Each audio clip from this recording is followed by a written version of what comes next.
काय ना बाबा तुमचं? माझं भगवान लक्ष्मण मुंडे, बरं हे आहे राणा रामाची वाडी. हा, आता हा जे रस्ता आहे हो सर. पाऊस वाहत आहे आणि म्हणजे जाता येत नाही, येता येत नाही. साहेब बहुत आम्हाला भलती तकलीफ आहे. आम्ही 5-10 वर्षापासून परेशान आहे. आमच्या गावाला रस्ताच नाही. रस्ता आहे तेव्हा या तळ्यावरला रस्ता आहे, सांडवा खसून गेलाय. आमचे माणसं सध्या परेशान आहेत आणि पूर्ण बाई डिलिव्हरी झाली तर उचलून बाजूला डोसक्यावर होऊन लागली. माणसं येता येणार जाता येणार. काल माणूस मरून गेला आमचा शिराने, नेता आला नाही. काल 2 दिवसापासून पाणी चालू आहे. काय करावं सर? सगळे आमदार खासदार सहित आम्ही परेशान झाल्या. देतो घेतो देतो घेतो म्हणाले. इलेक्शन आलं तर हो म्हणाले. आमचे हाल उठून गेले. बघा सर काय आमची अवस्था बघा. हे आम्ही वापरावं कसं, राहावं कसं? आज 3 दिवसाला गाव आमचं बसून आहे जागावर. आमची बेहाल उठून गेली.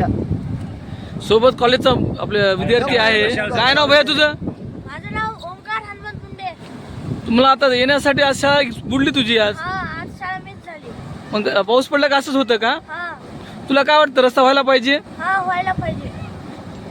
तुम्ही कोणी पाठपुरावा केला नाही का शासनाकडे, आमदार साहेबाकडे, खासदार साहेबाकडे? आमदार साहेब आले होते तळ्यामध्ये, इलेक्शनच्या आदल्या दिवशी आले होते. करूच म्हणले, सगळे करूच म्हणले, आश्वासन दिले आणि आता बोलायलाच कोणी तयार नाही. आता म्हणजे आश्वासन देतात आणि रोड व्हायचं नाव नाही, फुल व्हायचं नाव नाही. बरं तुम्हाला काय वाटतं, कोणाला जबाबदार धरावं आता? गावातलं काम थांबलं. जबाबदार नाही तर प्रशासन, आपल्या तालुक्याचे आमदार प्रताप पाटील चिखलीकर. तुम्ही निवेदन दिले का साहेबाला? विनंती वगैरे केलेली आहे? चिखलीकर साहेबाला निवेदन दिले, त्यांना तोंडी पण सांगितलंय, त्याच्या घरला पण गेलता. त्यांनी करूच म्हणले, इंजिनियरला पाठवतो म्हणले होते. म्हणजे इंजिनियर किंवा पूर्वी प्रस्ताव न झाल्यामुळं